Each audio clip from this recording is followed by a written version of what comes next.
चलिए आज बात करते हैं वन्य जीव संरक्षण पर। ये एक ऐसा टॉपिक है जो सिर्फ जानवरों के बारे में नहीं है, बल्कि सीधे सीधे हमारे ग्रह के भविष्य और हमारे अपने वजूद से जुड़ा हुआ है। अच्छा, एक पल के लिए सोचिए, अगर इस दुनिया से सारे जानवर गायब हो जाएं, तो ये दुनिया कैसी दिखेगी? ये सवाल शायद थोड़ा अजीब लगे, पर यह समझना बहुत जरूरी है कि जानवर हमारे इकोसिस्टम और हमारी जिंदगी के लिए कितने अहम हैं। तो सबसे पहले शुरुआत करते हैं उन जानवरों से जो हमारे सबसे करीब हैं। हमें ये समझना होगा कि जिन जानवरों के साथ हम रहते हैं और जो जंगल में आज़ाद घूमते हैं, उनकी दुनिया में ज़मीन आसमान का फ़र्क है। देखिए, मोटा मोटा दो तरह के जानवर हैं हमारी दुनिया में। एक तरफ है पालतू जानवर जो सदियों से हमारे साथ ही रहे हैं, चाहे वो खेती में मदद हो, सामान ढोना हो या बस हमारा साथ निभाना हो। और दूसरी तरफ है जंगली जानवर, जो हमारी कुदरती विरासत की असली पहचान है, जो आज़ादी से जंगलों में रहते हैं। असल में जानवर प्रकृति का दिया एक अनमोल तोहफा है। हम उन पर कई तरीकों से निर्भर हैं। दूध, अंडे, ऊन तो मिलता ही है। बैल जैसे जानवर खेती और ट्रांसपोर्ट में हमारी कितनी मदद करते हैं। और तो और, पहले के समय में तो जानवरों की खाल और हड्डियों से जूते और दूसरी जरूरी चीजें भी बनती थीं। लेकिन कहानी का सिर्फ यही एक पहलू नहीं है। अब हमें उस गंभीर खतरे पर भी ध्यान देना होगा जिसका सामना आज जंगली जानवर कर रहे हैं। चलिए जरा कल्पना कीजिए, एक ऐसा समय जब हमारी धरती घने जंगलों से ढकी थी। ये जंगल अनगिनत तरह के जानवरों का घर थे, जहां सब कुछ एकदम बैलेंस में था। लेकिन फिर इंसानों की आबादी तेजी से बढ़ने लगी।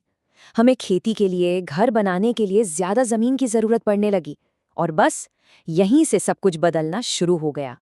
तो सवाल ये है कि जंगली जानवरों की संख्या में इतनी गिरावट आई क्यों? इसके पीछे 3 बड़ी वजह हैं। पहली, खेती और घर बनाने के लिए बड़े पैमाने पर जंगलों का कटना। दूसरी, सड़कें, डैम और फैक्ट्रियां बनाने के लिए उनके घरों को तबाह करना। और तीसरी और सबसे भयानक वजह, सिर्फ मुनाफे के लिए उनका अवैध शिकार। और ये जो अवैध शिकार है ना, इसकी हकीकत दिल दहला देने वाली है। हाथियों को उनके कीमती दांतों के लिए मार दिया जाता है, बाघ और शेर को उनकी खाल के लिए, गैंडों को उनके सींग के लिए। ये सिर्फ शिकार नहीं है, ये एक ऐसा अवैध धंधा है जो इन शानदार जीवों को हमेशा के लिए धरती से मिटा सकता है। और इस तबाही का नतीजा बेहद खतरनाक। अब हम 2 ऐसे शब्दों को समझेंगे जो इस संकट की असली गहराई को बताते हैं: विलुप्त और संकटग्रस्त। विलुप्त यानी एक्सटिंक्ट। इसका मतलब क्या है? इसका सीधा सा मतलब है कि किसी प्रजाति का एक भी सदस्य अब इस धरती पर जिंदा नहीं बचा। वो हमेशा हमेशा के लिए चले गए। ये एक ऐसा नुकसान है जिसकी भरपाई कभी नहीं हो सकती। और दूसरी तरफ है संकटग्रस्त प्रजातियां, यानी एंडेंजर्ड। ये वो जीव हैं जो विलुप्त होने की कगार पर खड़े हैं। इनकी संख्या बहुत ही कम रह गई है, लेकिन यहाँ एक उम्मीद की किरण है। हमारे पास अब भी इन्हें बचाने का एक मौका है। तो इस फर्क को समझना बहुत जरूरी है। डायनासोर और डोडो पक्षी जैसी प्रजातियां विलुप्त हो चुकी हैं। वो अब सिर्फ कहानियों और म्यूजियम में हैं। हम उन्हें कभी वापस नहीं ला सकते। लेकिन बाघ, अफ्रीकी हाथी और रेड पैंडा जैसी संकटग्रस्त प्रजातियों को बचाने का वक्त अभी भी हमारे हाथ में है, अगर हम जल्द कुछ करें। लेकिन जैसा मैंने कहा, सारी उम्मीदें खत्म नहीं हुई हैं। इस संकट को पहचानते हुए दुनिया भर में इन कीमती जीवों को बचाने के लिए बड़े पैमाने पर कोशिशें की जा रही हैं। और इस लड़ाई में सरकारें भी अपनी भूमिका निभा रही हैं। जानवरों के अंगों के अवैध व्यापार पर रोक लगाने के लिए सख्त से सख्त कानून बनाए जा रहे हैं। साथ ही नेशनल पार्क और वाइल्ड लाइफ सैंक्चुरीज बनाई जा रही हैं। ये जो संरक्षित इलाके हैं, ये एक तरह से इन जानवरों के लिए सेफ हाउस हैं, जहां वो बिना किसी डर के रह सकते हैं। और भारत में तो जिम कॉर्बेट, काजीरंगा और दुधवा नेशनल पार्क जैसे कई बेहतरीन उदाहरण मौजूद हैं। और पता है, ये बचाने की कोशिश सिर्फ बड़े जानवरों तक ही सीमित नहीं है। जागरूकता फैलाने के लिए हर साल 20 मार्च को विश्व गौरैया दिवस मनाया जाता है। सोचिए, एक छोटी सी चिड़िया को बचाने के लिए भी पूरी दुनिया एक साथ आती है। कुछ प्रजातियों पर तो खास ध्यान देने की जरूरत पड़ती है, जैसे हमारा राष्ट्रीय पशु बाघ। उसका वजूद भी खतरे में है, और उसे बचाने के लिए भारत सरकार ने एक बहुत बड़ी और कामयाब पहल शुरू की, जिसका नाम है प्रोजेक्ट टाइगर।